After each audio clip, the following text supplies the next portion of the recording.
দেখো এরপরে আমাদের সৃজনশীল হচ্ছে তোমার, এটা তো ক্লিয়ার না, একটাও ক্লিয়ার না, এটা তাও একটু ক্লিয়ার আছে।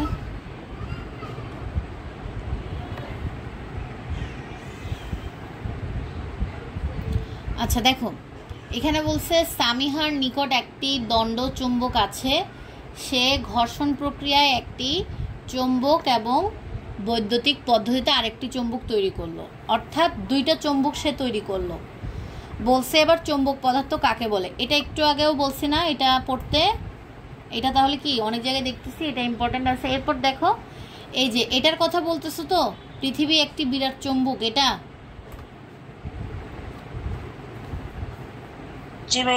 হ্যাঁ এটা মূলত হচ্ছে চুম্বক, মানে হচ্ছে তোমার চুম্বক ক্ষেত্র, পুরোপুরি চুম্বক না।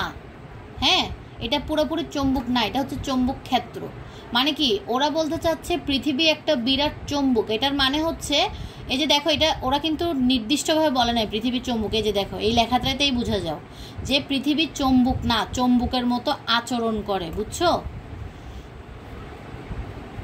আচরণটা চুম্বকের মতো করে, এটার মানে হচ্ছে পৃথিবীটা একটা চুম্বক ক্ষেত্র। মানে ও যদি চুম্বক হতো, সত্যি সত্যি যদি পৃথিবীর চুম্বক হতো, তাহলে তুমি কোনো লোহার জিনিস টাচও করতে পারত না, ও ওর দিকে টেনে রাখতো সবসময়, দেখবা আকাশে কি সব লোহা ভাসতো, বুঝছো? তখন কি আমরা চলাফেরাও করতে পারতাম না লোহার কারণে, লোহাগুলোকে তুমি টাচও করতে পারতো না। তাহলে এটা একটু পরে দেখি, দেখো একটি গোলকের মধ্যে একটি দণ্ড চুম্বক রাখলে যেমন আচরণ করে, পৃথিবীর চুম্বক আচরণও সেরকম। তাহলে কি এটা পৃথিবীটা চুম্বকের মতো আচরণ করে, বুঝছো? আমরা একটু আগে একটা কুণ্ডলী দেখলাম না, এরকম এরকম, ধরো এই কুণ্ডলীটা যদি পৃথিবী হয়, তাহলে এখানে যদি আমরা বিদ্যুৎ দিই, তাহলে এটা কি একটা চুম্বকের মতো আচরণ করবে না? তো এটাই আর কি বলছে যে কি পৃথিবীটাও একটা চুম্বকের মতো আচরণ করে। এখানে দণ্ড চুম্বকের উত্তর মেরু উত্তর দিকে নির্দেশ করে, কিন্তু উত্তর মেরু সর্বদা দক্ষিণ মেরুকে আকর্ষণ করে। ভূচুম্বকের দক্ষিণ মেরু আসলে উত্তর মেরু হিসেবে কাজ করে, এটার জন্য কি একটু উল্টাভাবে আচরণ করে। এটা হচ্ছে একটা চুম্বকত্ব, এটা একটা শক্তি, চুম্বকের একটা শক্তি, এজন্য কি পৃথিবীর দক্ষিণ মেরুটা উত্তর মেরু হিসেবে কাজ করে। এটা পুরাটাই হচ্ছে একটা চুম্বকের শক্তির কারণে, এটা এই জন্য এটাকে বলা হয় একটা বিরাট চুম্বক। কেন? কারণ কি এদের মধ্যে একটা ভূচুম্বকের একটা শক্তি থাকে, এই জন্য। এরপর দেখো প্রথম চুম্বক তৈরির কৌশল বলছে না যে কি দণ্ড দিয়ে ঘর্ষণ প্রক্রিয়া একটা চুম্বক তৈরি করতে। এই চুম্বকটা যে আমরা কিভাবে তৈরি করব সেটা আমি বইতেই কিন্তু ব্যাখ্যা করে দিছিলাম তোমাদেরকে পড়ানোর সময়, যে কি একটা চুম্বককে আরেকটা চুম্বক দিয়ে যখন আমরা ঘর্ষণ করব, সেখানে কি চুম্বকীয় শক্তিটা তৈরি হবে। দেখো যে কোনো একটি মেরু দ্বারা লোহার দণ্ডের এক প্রান্ত থেকে অন্য প্রান্তে ঘষলে, সেখানে ঘষতে থাকলে কি লোহার ওই যে পিন লোহার দণ্ডের উপর স্পর্শ করে, সেখানে আকর্ষণ করবে। যেমন তুমি যদি একটা চুম্বক নিয়ে একটা লোহার দণ্ডকে ঘষো, তাহলে এখানে কিন্তু শক্তি উৎপন্ন হবে। এরপর যদি তুমি একটা লোহার পিনকে এখানে টাচ করাও, দেখবা লোহার পিনটা এখানে লেগে যাবে।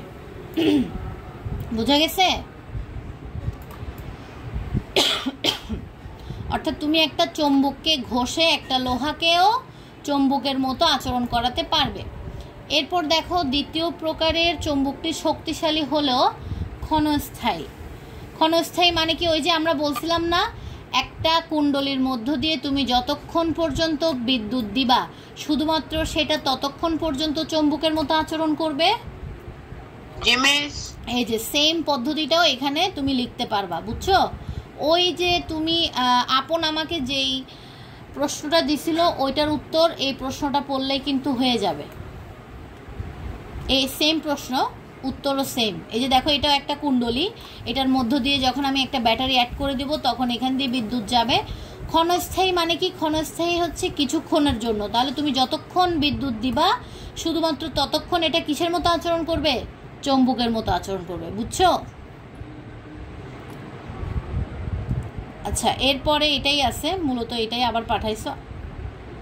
আচ্ছা তাহলে এভাবে করে বিশ্লেষণ করে প্রথমে আগে রিডিংটা পড়বা, আমি না হলে নেক্সট ক্লাসে তোমাদেরকে রিডিংটা এবার ক্লিয়ার করে দেবো, ঠিক আছে? আচ্ছা আজকে এইটুকুই, আজকে প্রায় 1.5 ঘন্টা হয়ে গেছে, আজকে এইটুকুই। তোমাদের পড়ার জন্য একটু টাইম লাগবে, আবার তনিমেরও মনে হয়